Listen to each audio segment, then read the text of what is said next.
hitting the live and direct. Nancy Sen saying she doesn't have a real shirt on. It looks like a shirt to me. It's fine. I put on makeup. That's all that we can do. Oh my God. Thank you. All right. Well, let's tell the kids. Let's do it. Nancy Sen, professional comedian, is ready here to chat with us. No, we should probably contextualize. Like, you're the funniest person I know. Even Brian Shaneman is like, there's only 3 funny lawyers in the world, and Larry knows all 3 of them.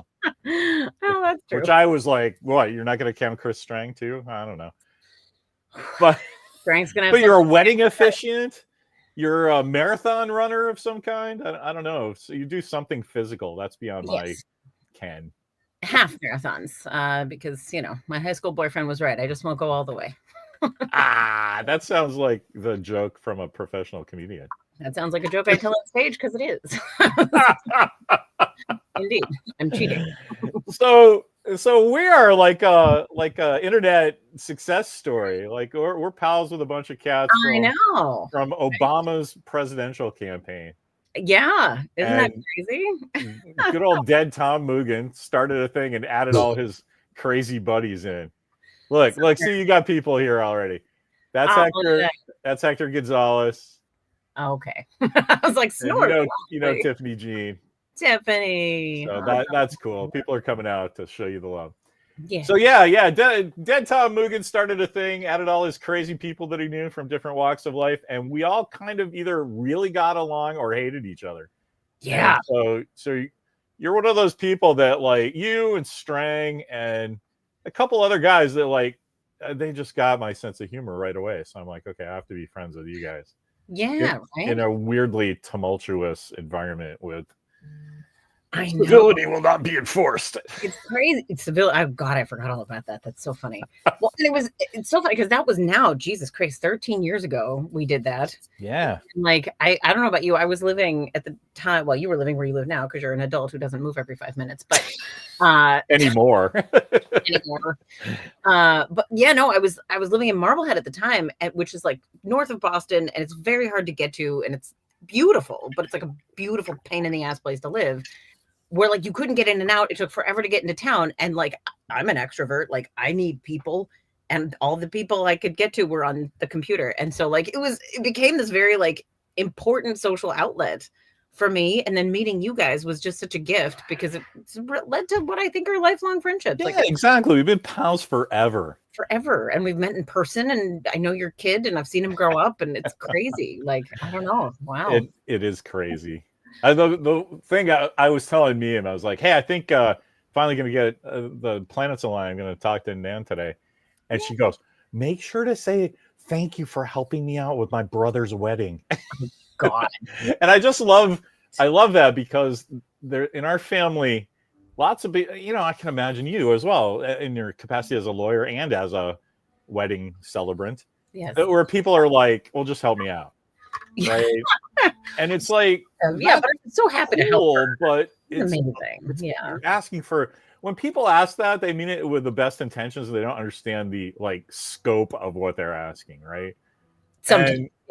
You just went, oh, you need help? Okay, here you go. And so I really appreciate that for everyone. No, I was so happy to help. And with stuff like that, I mean, like that's such a weird, specific skill set, doing weddings. It really is. She had no idea who to help. And I was like, Nancy does that, right? Yeah, that's so funny. That's sort of a past life. I don't do a lot of weddings anymore, obviously, with comedy and working and blah, blah, blah. But I'm just building it up for the people who are either watching us now live, like Chris Sagasag is here, who I have to say to you, it's actually pronounced Seguisig. But like all things online, you look at it and like, I think I kind of get how to pronounce that, but I refuse to because Sagasag sounds better. And so that's sounds more testicular. That's for sure. Chris is a good guy. He works. He's like the IT guy for the city of San Francisco, apparently. Oh wow, something like that. He worked, or I don't know. He'll probably say in the thing because I always ask him what it is, and he always says, "Well, I work for the state of California for the internal." I don't know. Yeah. Close enough. There you go. Close enough. There we go. The state of California. Right. Okay. Anyway, he does something downtown that's illegal. and with computers. Look at this judicial branch. He's just giving me out little bits like we're playing a D&D campaign. Okay, very good. Very Chris Agasag into the tripwire. What happens? Anyway, so that's how we met, and how we because you're awesome is how we became lifelong friends. And yeah, I think all dogs should be named Reggie. I know the Reggie. I love you. I think you're great, and we share like love of storytelling, and the more humorous the better. And you have got this like second act going, or third act, or maybe like denouement, or I don't know, where you're like, you just woke up one day and I'm like, okay, I squished out a couple of kids. I'm going to go be a professional comedian now. And it took like 36, 38 hours. It was insane watching your meteoric rise. Oh, okay. First of all, so tell us. Meteoric. Obviously, because you said you're an extrovert, so you don't have any trouble doing all the networking that you have to do to get successful at something like this. Sort of, yeah. No, so for me, it started. In the pandemic. I mean, I've been a fan of comedy forever. I've only been a comedian person that does this on stage for like 2 years, a little over 2 years now. And it kind of started because I'd always, we've always talked about comedy and like what's our favorite specials and who are our favorite comics and podcasts and all that. And one of my buddies that I would do that with, had said like, oh, hey, you should try it sometime. When I moved to New York, I signed up for a class. I bet they have those in Boston. And so like on a lark, I'm laying in bed with the kids late at night. And I was like, I need something to do with all my free time. Yeah, something more. Because you're only doing half marathons. Yeah, there's some room to do something else. Why not? I can make more hours in the day. And so just sort of on a lark, I signed up for this class thinking it would be like a way to sort of exercise my like comedy demons. And I'd always like wanted to do like on my bucket list was just doing an open mic sometime in my life. Right. Oh man. And, but then it was on my sort of turning 40 bucket list, but then I turned 40 like in December of 2020. So clearly that wasn't happening. And I was like, what the fuck? Why not? Sorry, I'm allowed to swear. I hope so. Fuck yeah. Awesome. Also, we'd make special dispensation. Like taking an arrow out of Nancy Sen's quiver is not what we're about here. Perfect. Good, because it's very important. Anyway, and so I signed up for this class and then, started taking it. And it was really cool and, whatever. But the lady was like, we're at the end, we've got the showcase. You can invite your friends and stuff, but like, just so you know, like that can't be the first time you're on stage telling jokes. You have to go out and do some mics,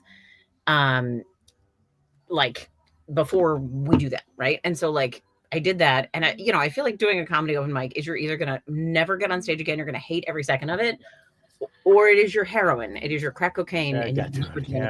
Right. Like 100% crack cocaine, and everybody eats shit. Like you obviously eat shit, but I was so excited to just be doing it that I didn't care. Like, right. It was wild. And the first night I ever did it, I did an open mic. My sweet friend Martha came and did this one at the Bebop, which I now like never go back to. I should. It's a nightmare. Like everyone, it's just an Irish bar with like a tiny stage. All the comics are in the back, and all the people in the bar are like, "I came to get a snack. Why are you yelling at me?" Like nobody. Terrible.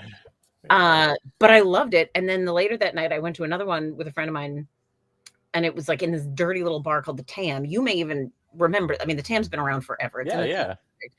And there's no stage. They just put speakers in between tables and you just yell at people in the bar. And the bar was full of people who had just let out of the Sarah Silverman show. Oh, man. We're like, we just saw some comedy. Let's go see some more. And then they come and just find a bunch of idiots, degenerates telling dick jokes in a bar. It was not the same. But it was so much fun. Like I just had such a blast. And then it just kind of went from there. Like I just couldn't stop because I was like, oh my God. And so I took another class and just started meeting people. And it's just been so much fun, like most of the time. How cool is that though, that you went to 2 clubs in one night? Right. I mean, well, because that's you obviously liked it the first time. Stop it. I was like, oh my God, like you're going somewhere else. Can I go somewhere else? I want to go somewhere else. Like, oh my God. Yeah, let's do this. Like I love how you just kind of poo-poo the thing. Like, well, I started in 2020 and then it's 2025, right? No. So I turned 40 in 2020. I wanted to do. That's what I mean. That like even this elapsed time, you kind of even gave yourself a 2-year head. I mean, a 2-year handicap because you didn't really start until. No, I didn't. I mean, the first time I ever got up on stage was March 28th of 2023. So that's insane that you're opening for Paul Reiser in 18 months, basically. That was that. Well, yeah. Well, almost 2 years, but it was that was a bonkers. That was a bonkers thing. And I have to say, like, he was, and it was funny because I almost didn't submit for it. Because I have this wonderful friend, AJ Haypenny, who's a great headliner here in New England and has been so kind to me. Like when I was only a year in and still sucked worse than I do now, he was like, giving me some of my early shows and like stage experience. And it was so valuable. And he's just really like a wonderful mentor to so many young comics and like remembers what it's like. And anyway, and so I was booked the weekend of Valentine's Day to do a show for him. And I was super excited about it. And then somebody, the booker for Comedy Connection in Rhode Island posted something in the comedians group saying, hey, we're looking specifically for a female comedian to open for Paul Reiser, please submit. And I saw it and I was like, well, I'm doing AJ's show. So like, I wasn't even going to submit like an asshole. And then AJ messaged me and was like, woman, you must submit. And I was like, but I'm doing your show. And he was like, you're an idiot. You need to submit. And I was like, okay. And so I did. And then like got the email and I was like, oh, holy shit, like fucking awesome. Like I was so excited, but it was like very stressful because I'm like a 10. Oh shit. Hold on. My battery's going low. Very professional. Very professional. No, you're good. That's all completely on brand for Dork. That's part of our charm, man, right? We're just people who really are enthusiastic about whatever. There we are. Indeed. Sometimes you're going to forget to put your batteries in. That's all. Terrific. All right, we're good. But yeah, so, and so I emailed him back and I was like, yes, I would love to do it. Like amazing, perfect. But like, how much time should I prepare? Because generally, like I've done like 10-minute sets, 15-minute sets. And he was like, oh, I don't know, whatever Paul wants day of, like anywhere between 10 and 30, which like, ooh, that's a big. Yeah, that's going to make a seasoned vet go, well, pick a number. Yeah. Like I have 30 minutes. They're not all good minutes. Like this.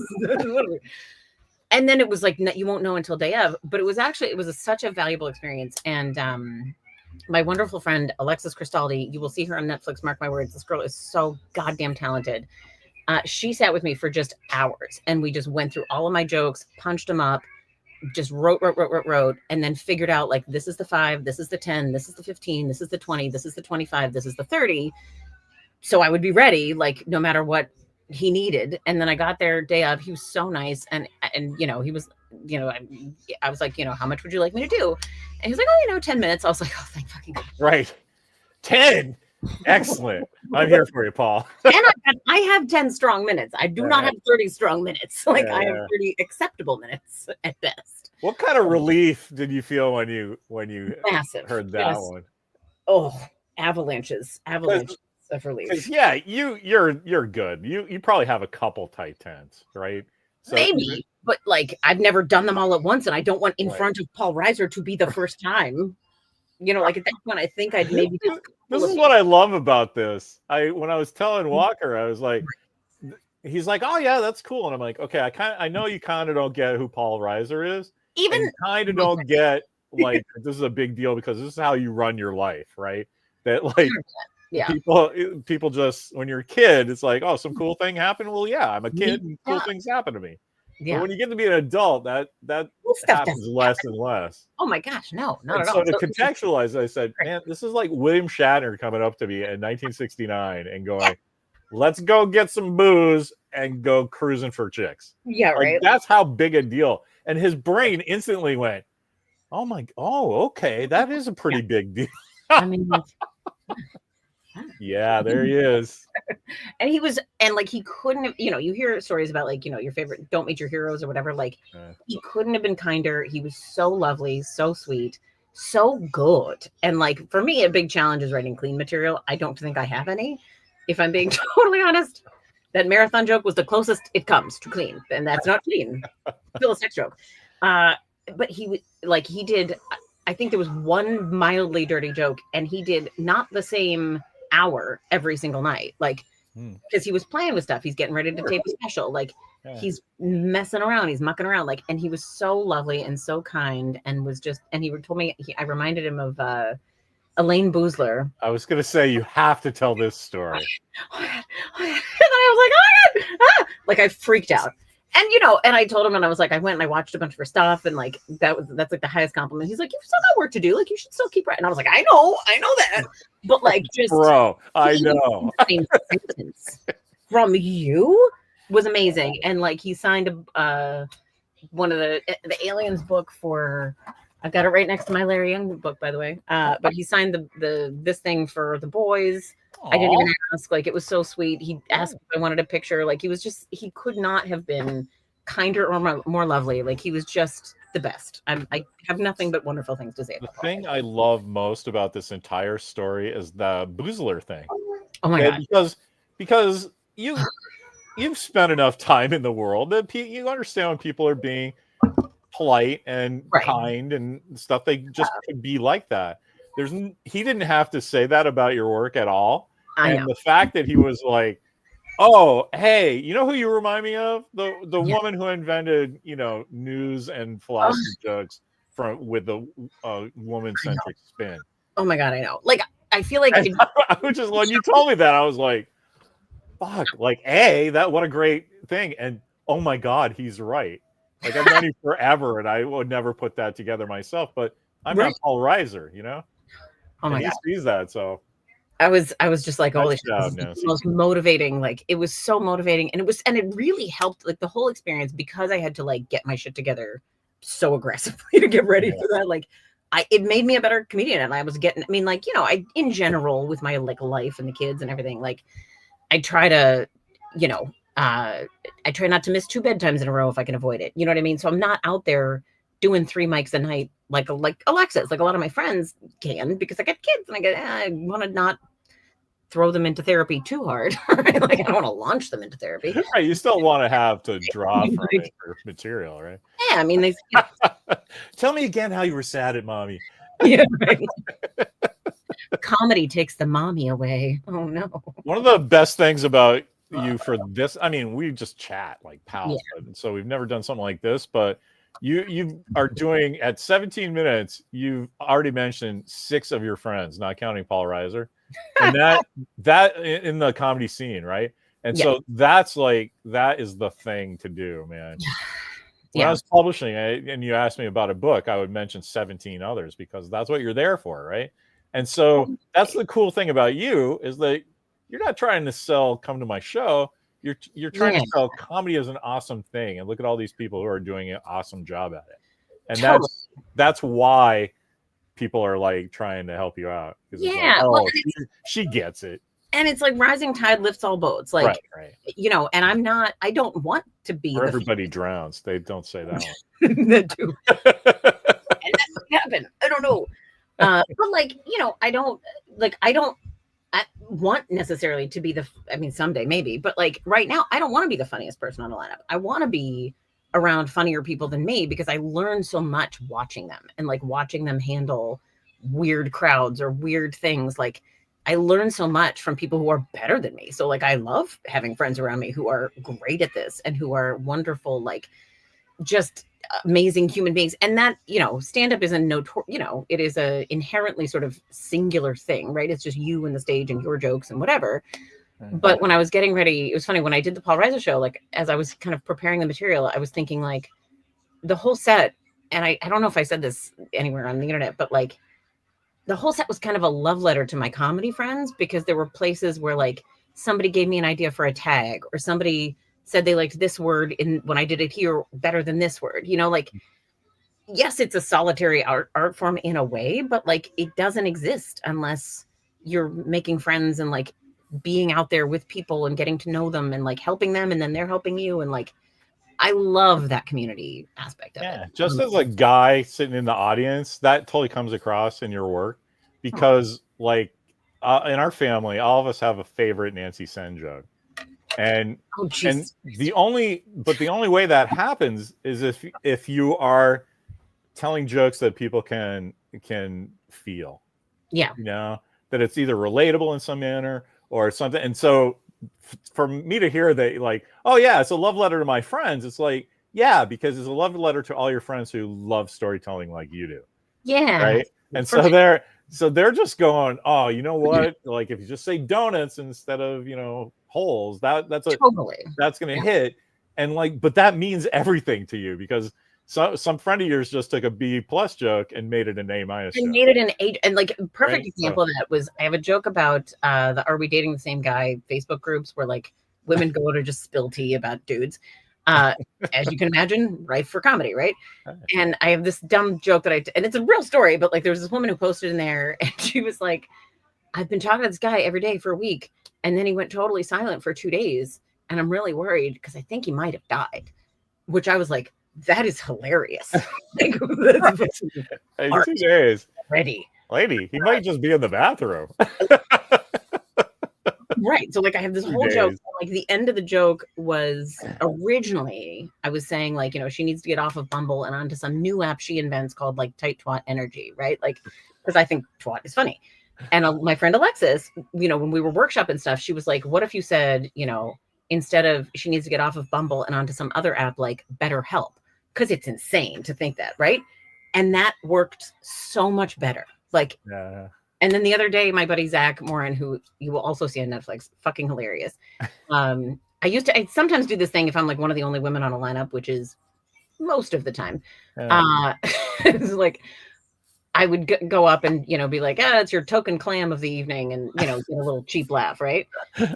And he said to me the other day, he's like, can I like give you some feedback? And I was like, yeah, of course, absolutely. Like, I love feedback. Some people please dig it. Like, the more the better. Yeah. And he's like, clam like hits my ear just the wrong way. Like, I don't love it. It kind of like makes me cringe a little bit. Admittedly, Zach is a gay man, but still, if he's thinking it, maybe other people are thinking it. And so then I tried something else, and I went, you know, Starlight, Starbright. It's the first broad you'll see tonight. And broad, way easier, went down way better. Great feedback, right? Like, all of those things are, you learn so much from other people. And like, because I can say something that I think is funny, but sometimes it works, sometimes it doesn't. But hearing how somebody else is hearing it, especially because I'm a woman of an advanced age, right? Like, oh my God. A little bit though. Like, I tried to do this bit about Mr. Yuck stickers. You fucking know what the Mr. Yuck stickers are, right? I do. Okay. We know that. But we got kids.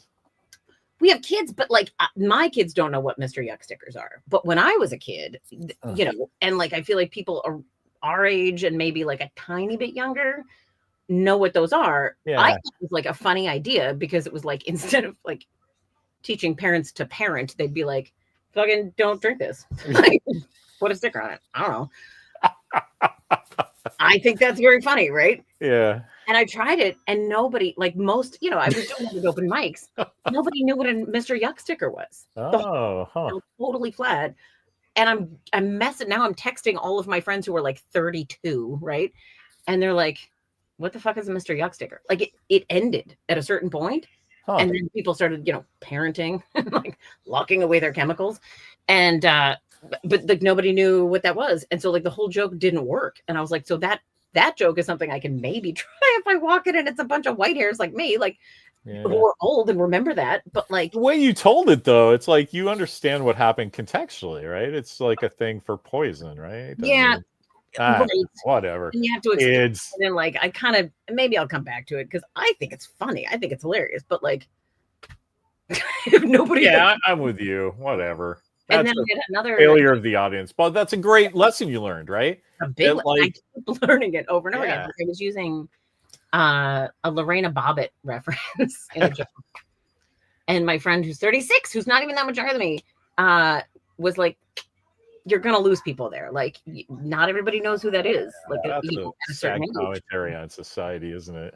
Yeah, like there's just all kinds of. You can't even cut a guy's dick off and like remain memorable 20 years later. I mean, I feel like what more did she have to do? Threw it out the window, right? They had to go back and find it. Like, how do you not? How's that not taught in school?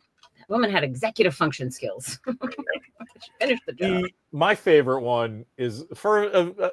I mean, it speaks to your point that like you never know what's going to hit with the audience, right? Yeah. And my favorite joke of yours is it's completely dependent on knowing what Boston apartments are like.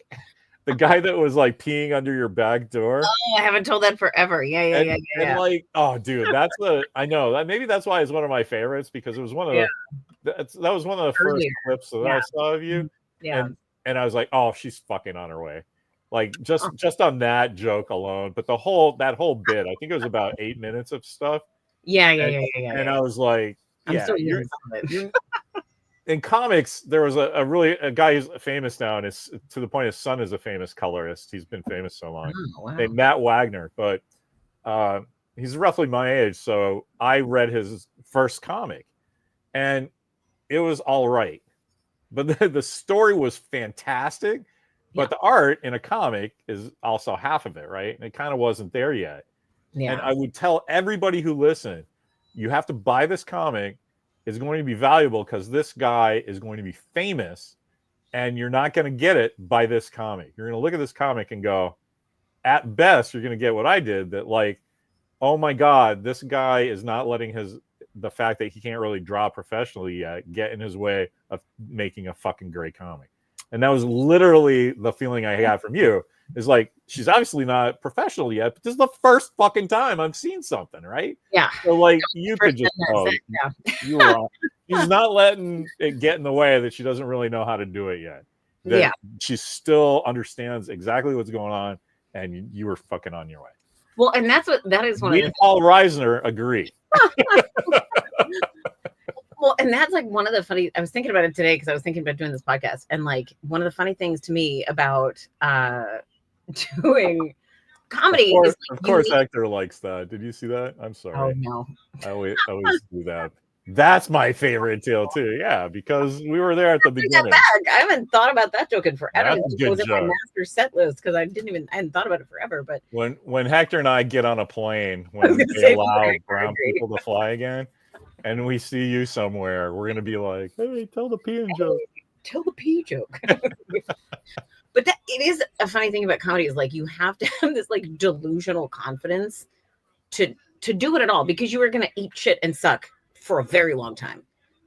But you have to like it enough that you're going to get up and do it again. And then you have to be like also humble enough to like take feedback and like, so it's a weird combination of like factors that I feel like allow people to even continue doing this for any period. Yeah, I think it's just, that's anybody doing something for audience to consume. That you have to have. I don't. That's so true. Yeah. I personally don't think of it as a delusion now, but I wouldn't argue that you have to have a delusional amount of self-confidence in it, just so you can do it again, right? Yeah. If you're like, oh geez, I don't think I can do this, I'm gonna go try. And it's like, hey, two Jews walk into a bar, and everybody's like, okay, thank you, and you get the hook, right? Yeah. You would never go up again, because it's like, well, that went about the way I expected. But right, if you expect like, yes, I'm going to be opening for Paul Reiser in a couple months, then that happens, man. Because the world goes, oh, we didn't think she was ready, but she does. So let's fucking go see what happens. Well, and I think that's part of what it is like, I did have sort of a come to Jesus myself early on, where I was like, because, one of the most important things you can do is tape your set. I am the worst at listening to my own sets. I have to be running or walking when I do it, because I'm like, otherwise I'm just going to bang my head against the wall until I bleed. So like I have to be like moving my body when I do it. But even early on, listening to sets that were just so bad, the come to Jesus was like, if I eat shit, no one remembers. I mean, maybe they do. Like if you eat shit every single time, then they'll be like, you're a bad comic and I don't want to hire you. But like in general, a bad set just means that you feel bad for a minute. It doesn't mean anything. No one dies of cancer. The world doesn't stop spinning. The sun doesn't explode. Like, who cares? No one's thinking about it except for you. It literally doesn't matter. And then when it goes well, it feels so good that you're like, oh, I got to chase that dragon. I got to chase that dragon some more. But that's the good thing too, is like, whichever way it goes, you still have learned something, right? Exactly. So that's the part I like. If somebody, that's why, I mean, you probably see me write this a million times about comics, is they're like, oh, you didn't like it? Well, hope you like the next one. That's really all you can do from an audience standpoint, because anything else is they're blaming you for missing the bus that you're driving. right? It's like my bus stopped. Like, you missed the bus. Like, wait for the next one, man. It's all Wait good. for the next one. And it's not for everybody. Like, not every comic is for every human. Yeah. You know what I mean? Like, there are some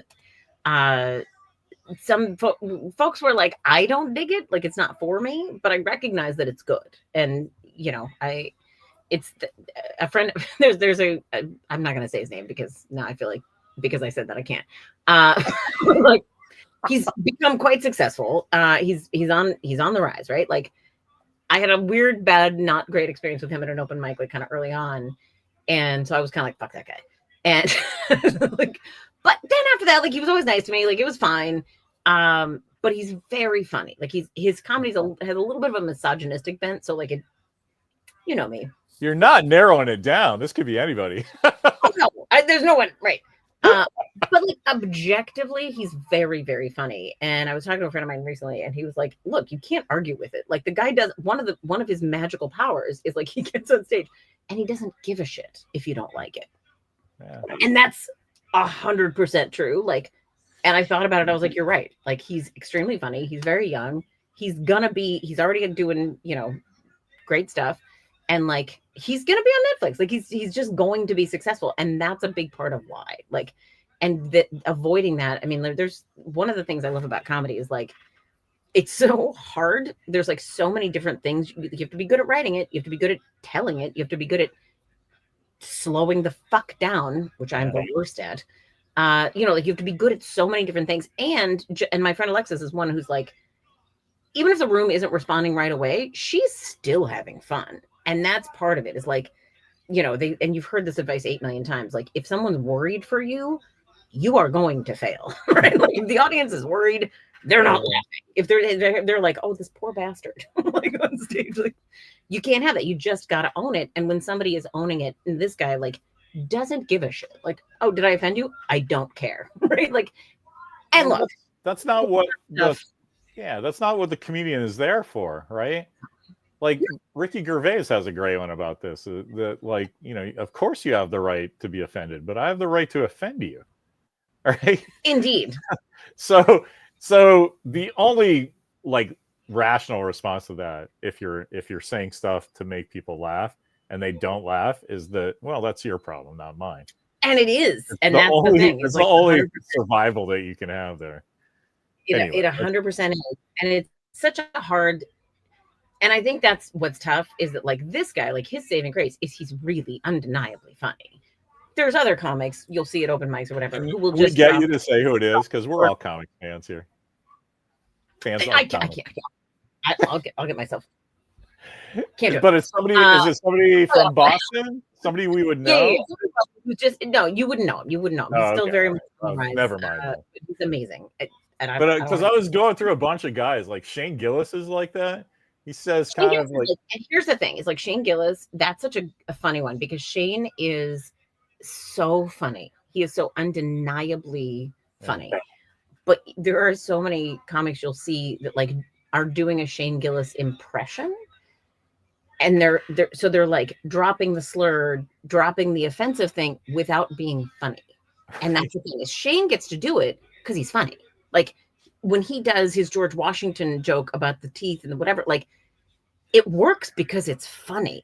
But, like, you can always, and it's funny, you can always sort of tell. I was saying this to my buddy the other day, like, you can tell who a comic's favorite comic is by watching them, because they'll. Oh, early on, yeah, absolutely. And there's so many dudes doing Shane Gillis impression. The funny thing about him, that anybody, I guess, that does an impression of anything, I mean, always in any art form, that when you're early there, you get into it because somebody's inspired you, right? So you're like, oh, I'm going to do this. And I get a pass because, like, nobody can tell that Bill Burr and Larry and fucking Louis C.K. are my favorite comics, right? Because I'm a chick. Like, they're like tits. She's got tits. What do you mean nobody can tell? Like, oh my God, just talking to you is like talking to Bill Burr. Stop it. My head will explode. It'll get too big. Every once in a while, I'll come back from my little jog where I'm listening to Bill Burr's podcast, and Mimi will know. She's like, "Oh, you were listening to Bill Burr, were you?"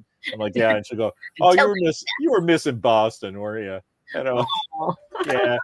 So that's what I get about Bill. It's like talking to everybody I went to college with, you know? Yeah. So you would fit. You would just have been like 12 or something. We would have all been in trouble.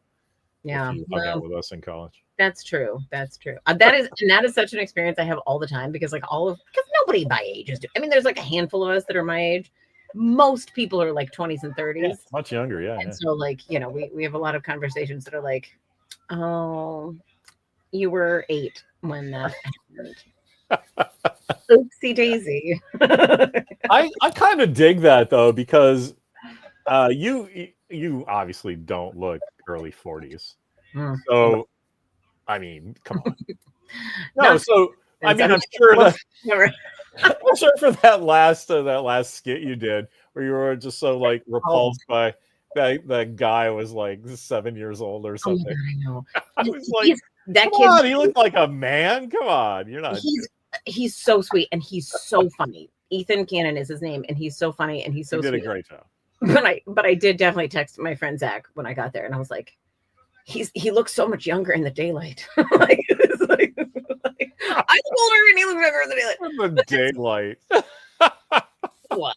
But that sketch was so, and like that's been another like really fun thing about comedy is like, so my friend Joe Jensen wrote that sketch and wrote, most of the other sketches that Glovebox TV has put out.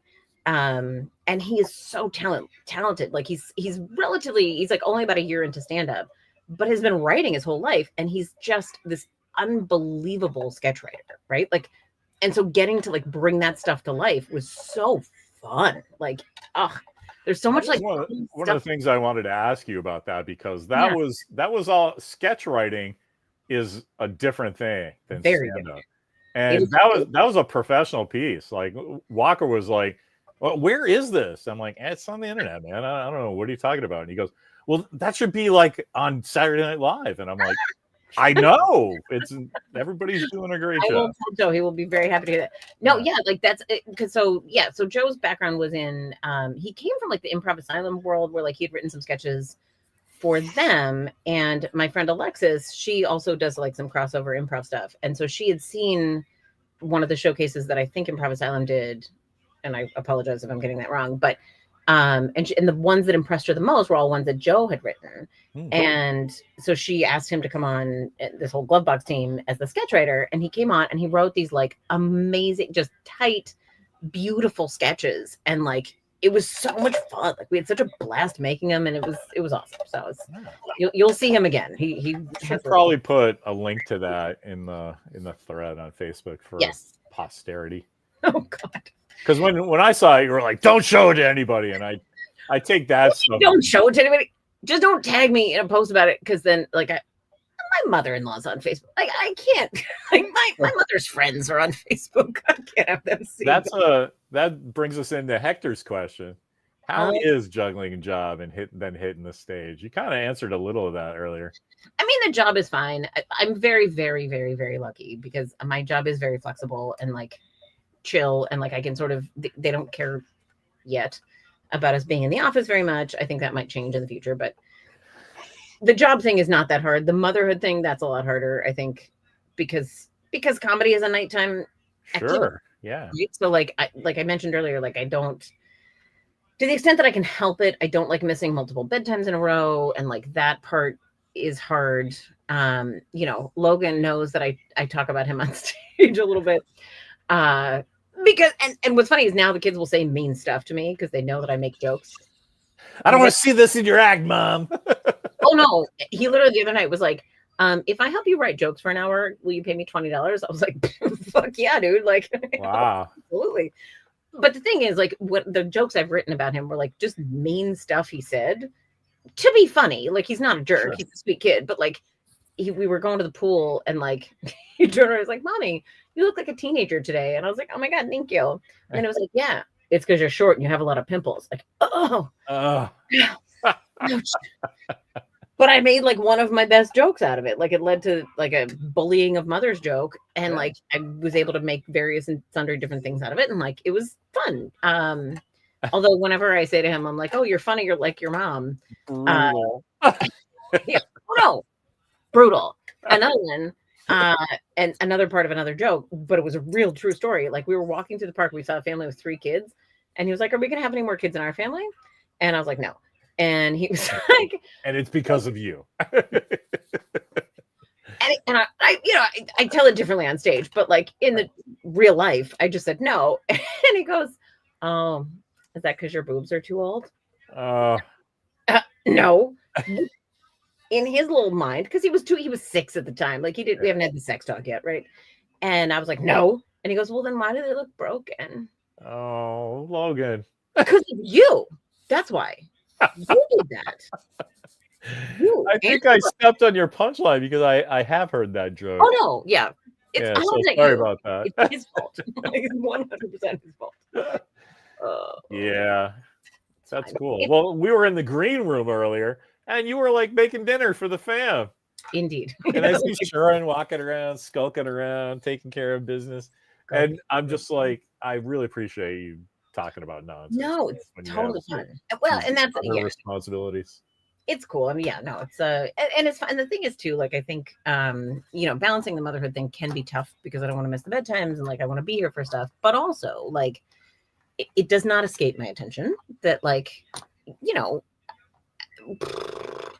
there's I don't know. There's a lot of mom guilt in the world and like moms who feel like I'm only a good mom if I sacrifice myself completely on the altar of motherhood and have no sense of self and whatnot. And my mom was one of those moms, and my mom was an amazing mom.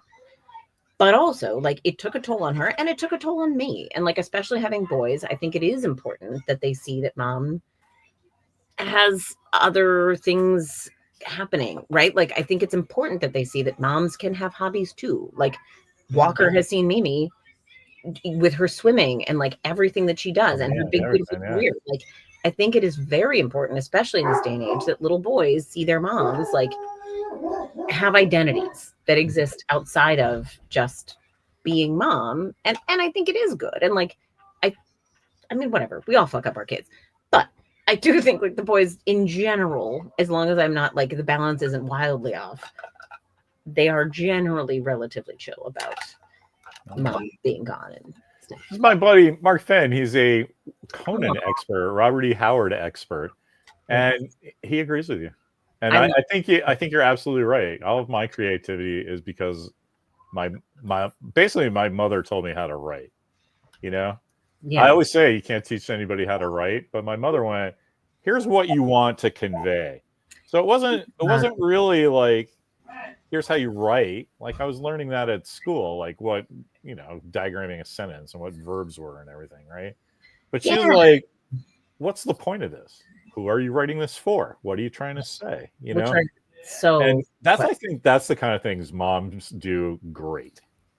Like, take the stuff that you're being instructed and here's what they mean to tell you, Right. And you accidentally go, here's what our family values, right? And so I think moms are the best creative launching pads. I hope so.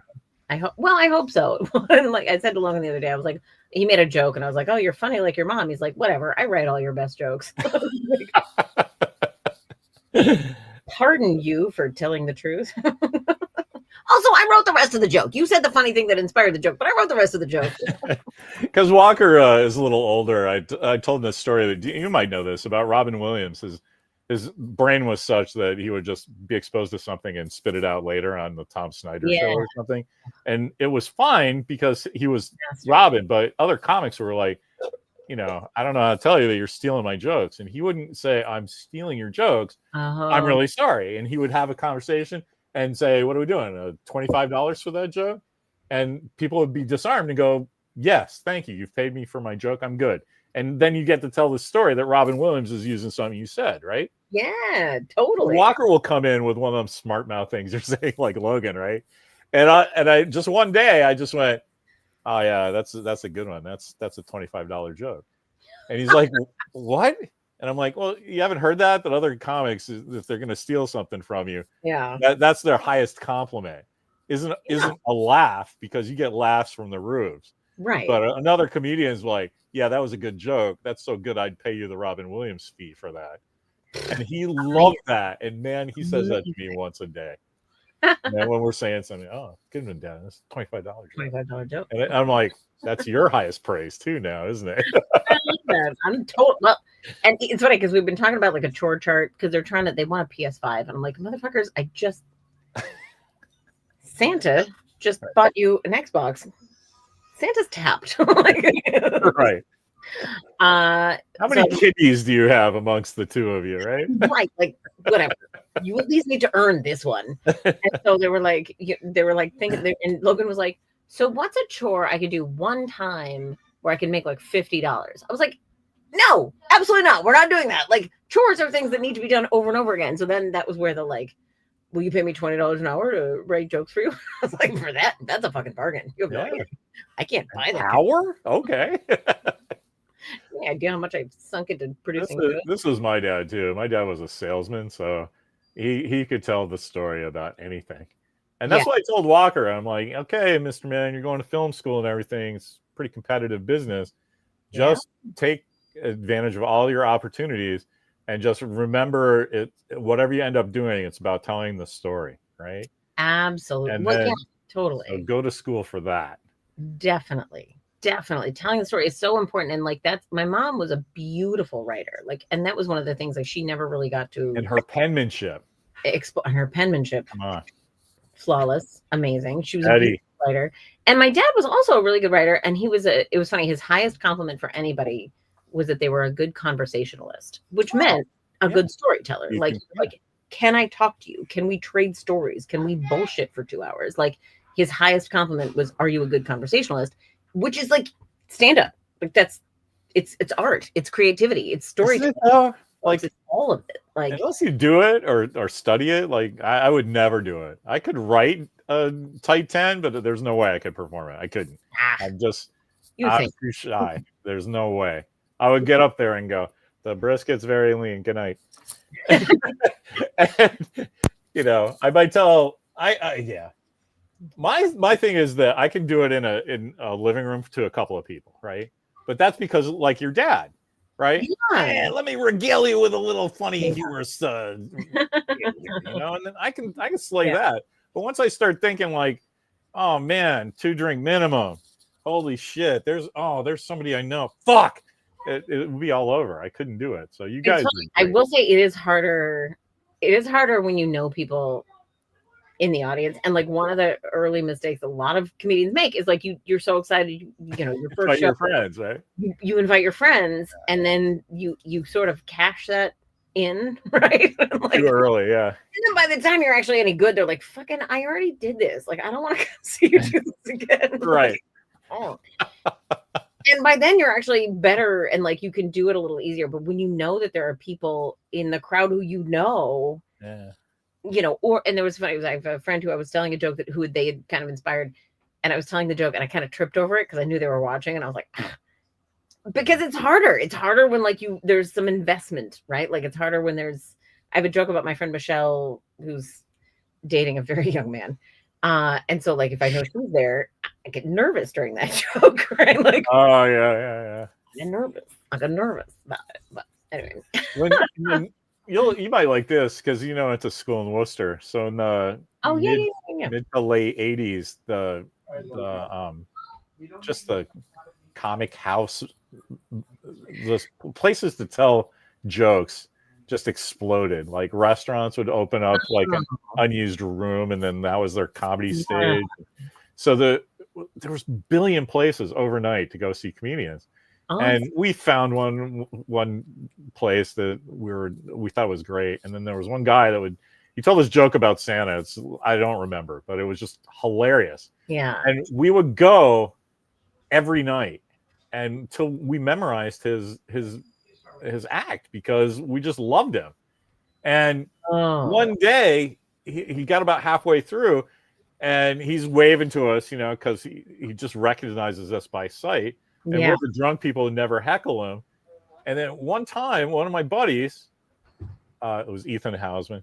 I'm not afraid to say names. Just yells up, "Hey, do the Santa joke!" And we might as well have just like hit him in the head with an iron bar because it knocked him off his thing. Yeah. it made him realize there were people in the audience that knew what he was going to say, and he just flipped out. He's like, oh, I bet. I have like groupies or something. Are these guys going to come attack me? They like, how are they reading my mind? Like, you just see all of that on his face.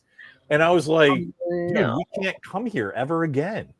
Like, he's going to be afraid of us. Yeah. Well, and I'm sure it's weird. The audience is depends on how deep he was into comedy. But like for me, if that, the closest, well, I've had some, whatever. The closest I've ever had happen to that was like a few months ago. I had my first headlining set.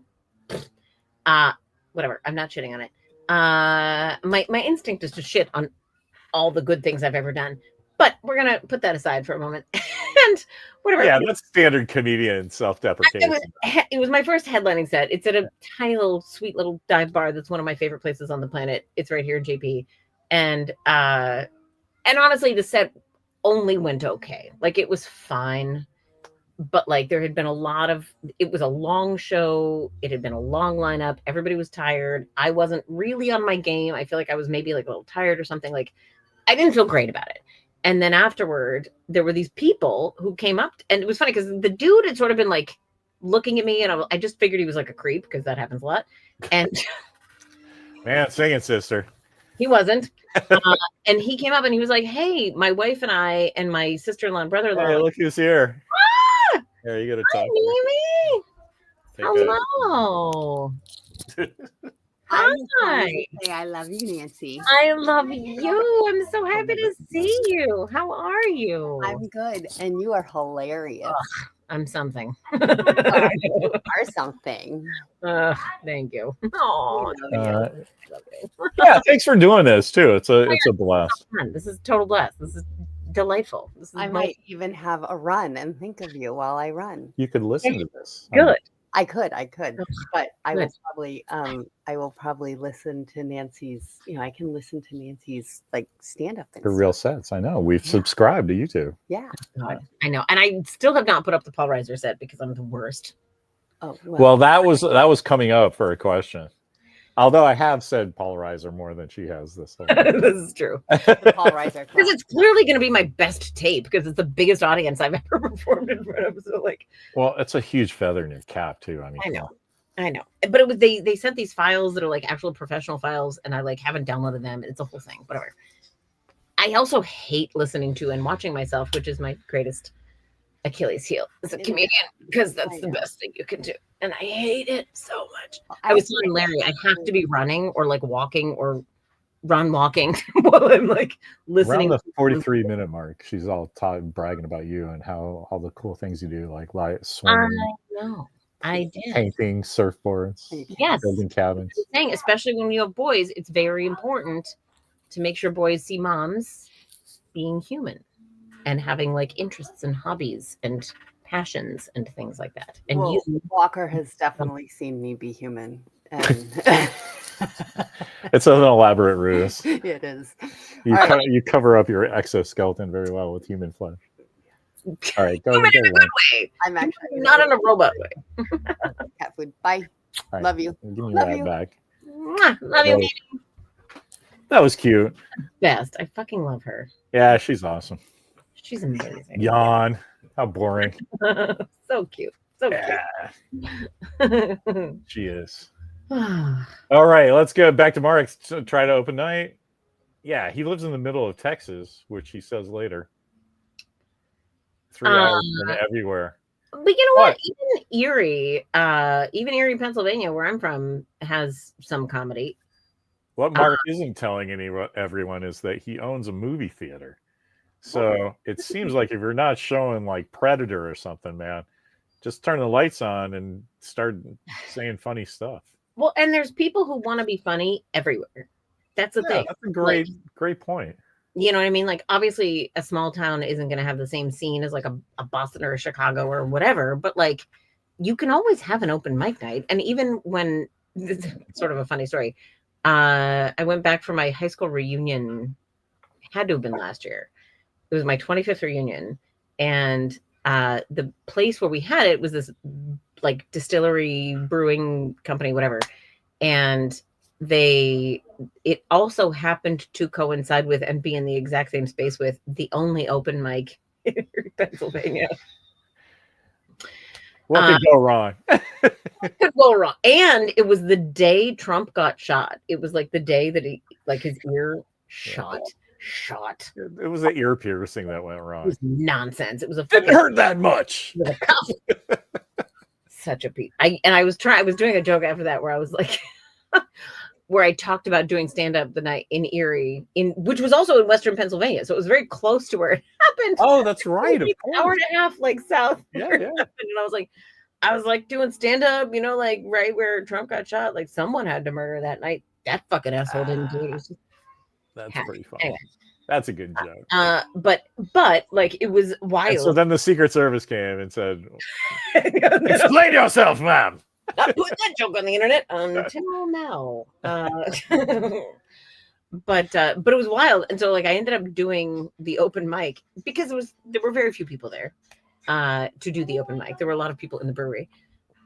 But again, I don't have clean jokes. So, like, I was doing my lawyer joke about, like, a merkin screen printed with Ruth Bader Ginsburg's face. Like, it was not, I had to explain to people what a merkin was. Like, it was a whole thing. But I had been posting on social media about hi, Logan. The internet says hello. Hey, Logan. Very soon. Very soon. We can get off right now. That's it. Logan's come in and so I'm not the problem. He doesn't want to play bass. Oh. Well, maybe just watch the beginning of Barney Miller a couple of times. There we go. Do-do-do. Do-do-do. That will trigger a trauma response. Oh, goodness. And that's just Mrs. Fish alone. There's a bunch of jokes no one gets, like Barney Miller and Fish. Like, Walker, he was talking about, because we listen to a lot of Beastie Boys. He loves License to Ill, and one of his buddies was in the car. We were going somewhere, and Vanilla Ice song comes up on the playlist, right? Yeah. And so the second you hear the dun dun dun dun, dun Walker I look at Walker, and the both of us start singing. All right, stop, collaborate, and listen. And his buddy, who's named Jones, which is pretty funny, that his first name is Jones. But he's a cool guy. But speaking of references, like when I first met him, I would go, Jones, and he's like, "What are you doing?" I'm like, "Nobody yells at you like Indiana Jones." Like, he's like, "Indiana Jones? What's that?" Yeah, he's like, "Oh, you know the guy your parents named you after, you dumb shit." Never mind, I'm not talking to you anymore. I know. But anyway, I just thinking Jones would have no idea who Fish was. And it's so upsetting, right? Like, because I got more rhymes than Abe Vigoda. I mean, just how do you not know? Oh, because it's the Beastie Boys, which was also 40 years in the past. I know. Oh my god, it's so upsetting. We're old. What are you gonna do? Although, I'm older than you. Like you and John Price. It blows my mind that I met you guys when you were like 26 or something, and I was just treating. He's younger than me, so I met you in 2012, so I was 31. Yeah, okay. But he just turned 40 like this year. I know. So like he's a couple I know. years. But I was like, well, I just feel like I should apologize to everybody. I just kind of thought everybody was kind of my age, and I'm 20 years older than you, and I was shitting on you guys like that. I'm really sorry. No, you're not. How old are you? I'm 61. 61. Okay, no, yeah, 15. I mean, ish, whatever. Yeah, ish. But here's the thing: is like you're a very young 61. I'm a very young 44, and hanging out with these young motherfuckers makes me feel old all the time. Well, based on that skit you did, you don't look it. You guys look age appropriate, and I just think that's funny because you were so horrified. Oh, this guy's an infant. Horrified. And I love Ethan. Like, I love him. He's so funny. That was the writer, the young guy? So no. So my friend Joe Jensen is the writer. Joe's the writer. He's 36. The actor, it was great. No matter how old you is, I don't even know how old he is. I assume he's like 30. Looks 17. Like looks like an actual. He kind of does. 17 and a half. And admittedly, like he was cast specifically because he looked young, right? Like yeah, of course. The whole point was to make it look ridiculous. What, baby? I will be there in just 1 minute, buddy. Gotta wipe a butt. It's all glamour over here. That's gonna happen. That's so happens now. But yes, no. But no, shared cultural references. Right? I know. Nobody even watches the same TV at the same time anymore. Well, and I used the phrase the other day, and tell me if you think this is dated. Maybe it is. My parents were born in 1941 and 1942. Like, admittedly, they were old parents. I'm an old parent, so like whatever. I used the phrase with my friend Zach the other day. She thinks he hung the moon. Okay. And he was like, what did you say? And I said he didn't hear me. And I was like, right. Then she thinks he hung the moon. And he goes, what the fuck does that mean? And has made fun of me 3 days since. So basically, he was making fun of you for just being well-read. For being old. It's don't look the gift horse in the mouth. Like, I do have a panoply of like very old phrases. I will come up with those just to watch what Walker says. Like the other day I said, because my dad had a million of those. He was born, my parents were born in the 30s. So I routinely say, plus my dad would just straight up make shit up that like was a thing in our family. And we never knew until we'd say it to somebody else. And they're like, would you? So like the first one is like, oh, if you have a lot of stuff, it's like Carter's got liver pills.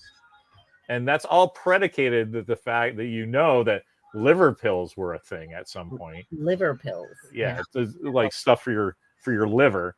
And that the main one was Carter. And that these things were everywhere in stores. And so that's something that is widely known, except not anymore. Yeah.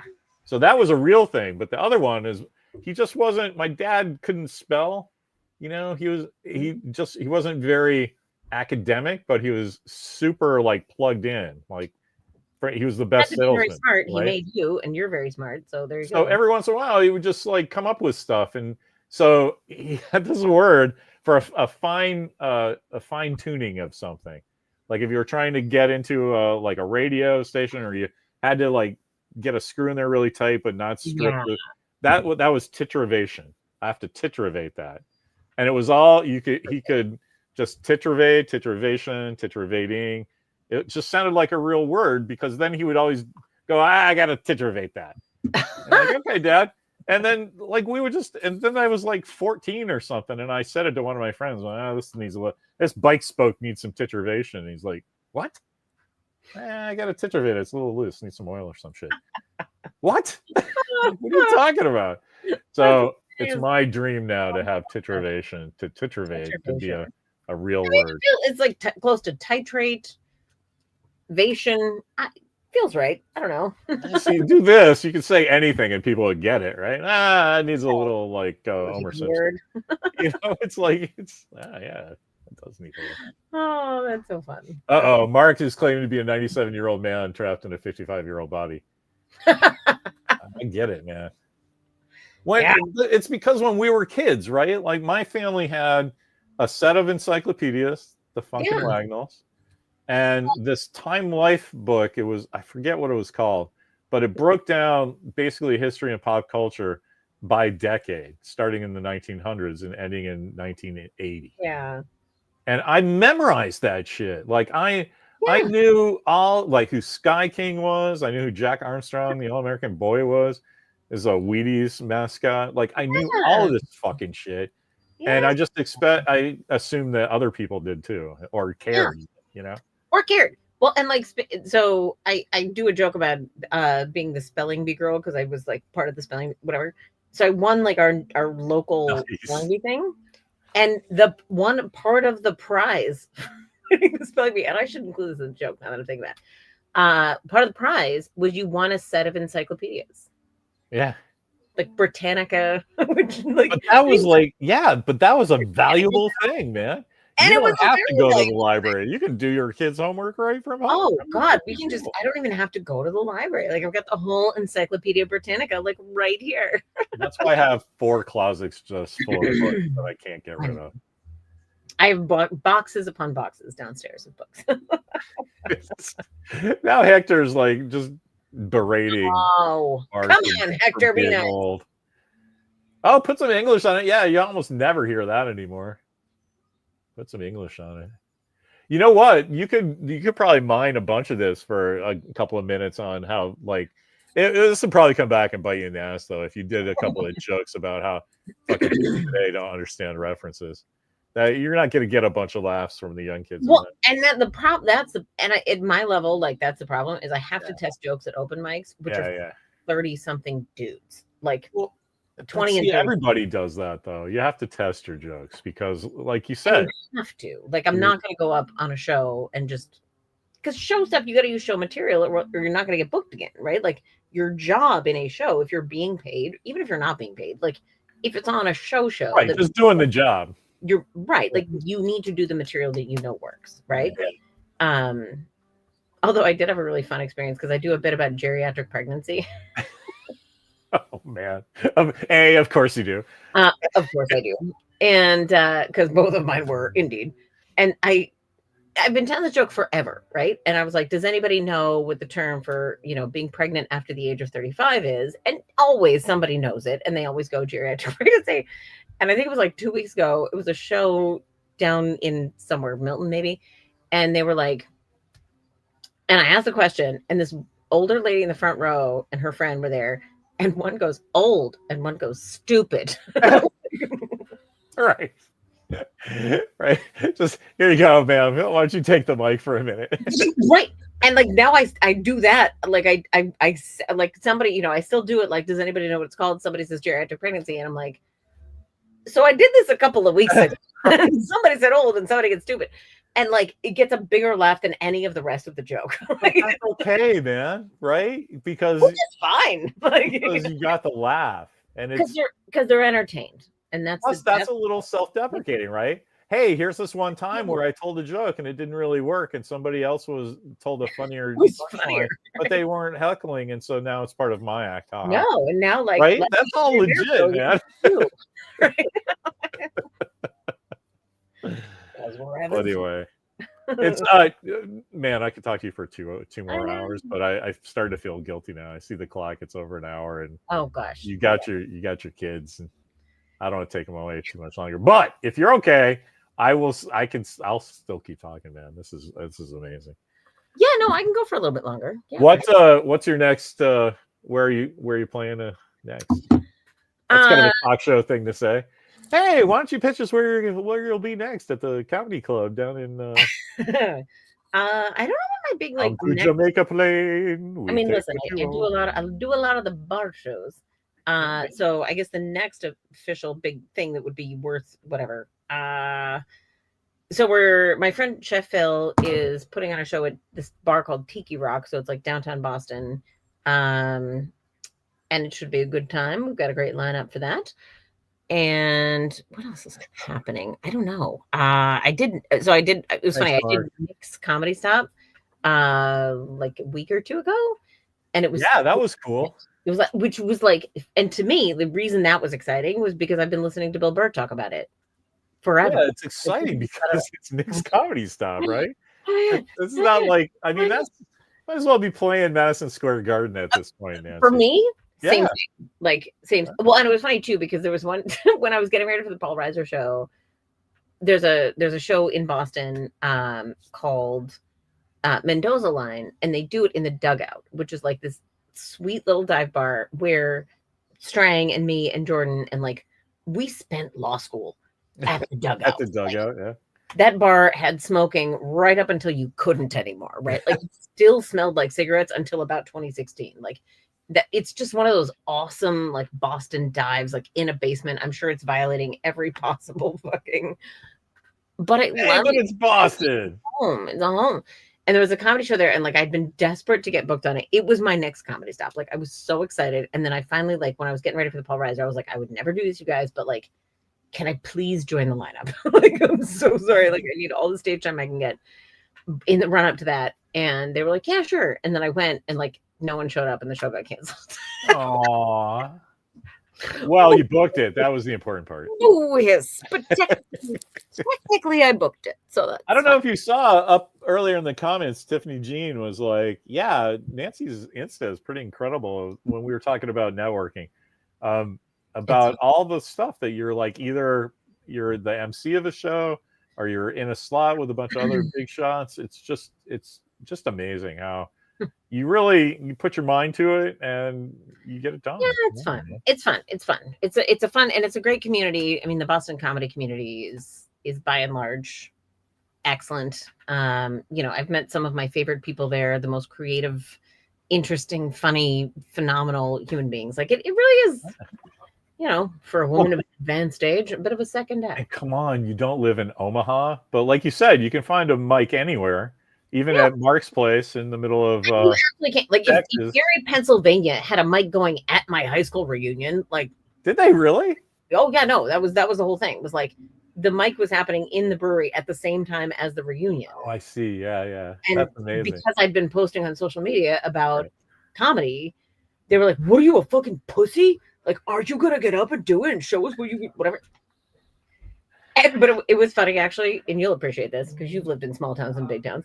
So like, I don't do this as much anymore, but one of my like things used to be when I would be getting ready to do a set on stage, I would go outside, talk to myself and practice it in like the parking lot, on the sidewalk, whatever. Yeah, sure. In all of my time doing that in Boston, my friends make fun of me because it's Boston. And they're your friends. Right. Like they'll be like, "Oh, are you going to go out and do your neurotic thing now?" Like, yeah, sure. Yes. Yes, it helps. Fuck you. I know my buddy Brendan on one of my early booked shows, it was maybe like my 10th. I was so fucking nervous. And I came in, he's like, "No pressure. You're just being paid to do comedy." And I was like, "Why would you say that?" It was so mean. Anyway. What does that mean though? I mean, I think that's kind of cool. You're getting paid to do comedy, man. He was fucking with me, which is why it was me. Because he knew that I like do my like thing. I do my fucking neurotic thing where I go outside and I talk to in all of my time doing that in Boston, no stranger has ever been like, "Are you okay?" Like, do you need help? Oh, that's a child who doesn't belong to me. Wild world. That's a weirder thing for me to say than for you to say. It's not one of the kids. Neighbor's kid. Anyway, and so like I was doing this in Erie and I was out in a parking lot for like 2 minutes and I was like practicing my set because I was nervous and I was like, "Oh my God, I have to do comedy in front of all these people from high school, some of whom are my friends, some of whom are not. Like some of whom want to watch me fail." Right? Like that's the thing about a high school reunion. Like, wow, yeah, I didn't think about that. Of course, right? That's the worst place. And like 3 people, because it's Erie and everyone's nice and they're kind and they care if you live or die. We're like, "Miss, are you okay? You seem to be talking to yourself." And I was like, "No, I'm fine." Like I'm getting ready. But they were. I think that's kind of a weird thing because I was going to say in Boston, it's immediately apparent. Oh, look there's somebody there is going to be doing something. It's not like you're drooling on yourself. No. Talking Star Trek quotes like me. In my defense, I usually have an AirPod in, even if I am not actually using the AirPod, just so maybe it gives us both plausible deniability. Like, right. I don't believe she's probably okay. She's singing to some Yoko Ono song or something, right? I'm singing, maybe I'm on the phone, talking about geriatric pregnancy. We don't know. Anyway, good time. All right, let's call it. Let's call it. I have to make some dinner too. Oh, young man. Nancy, I can't thank you enough. Holy crap. My pleasure. This was so fun. Yeah. All right. We'll do it again. Thank you very much. All right. We will. And when are we going to see you on Netflix? Pretty soon, right? They fucking gave Matt Rife 2 hours. I think they should just give you one to apologize for that. Wouldn't that be nice? Look, this is what I was waiting for. Hector called you Fun Sponge. I was waiting for it. I was. Why did it take you so long, Hector? He was waiting for the end. He just wanted to go off on that. All right. Let's All right. and My dear. Next Tuesday, you're going to be watching me and Randall talk about Logan's Run, right? Yes, absolutely. I'll be here. I love that because Randall's a kid. He's your age, but it's still he's like he never saw Heat. Like, come on, man, watch Heat, and then we'll talk about it. And so that's fun. So next Tuesday, Logan's Run. There we go. All right, thanks, Nancy Sen. We'll see you on the internet. All right, I love you. Thank you for having me. Love you too. Bye. Bye.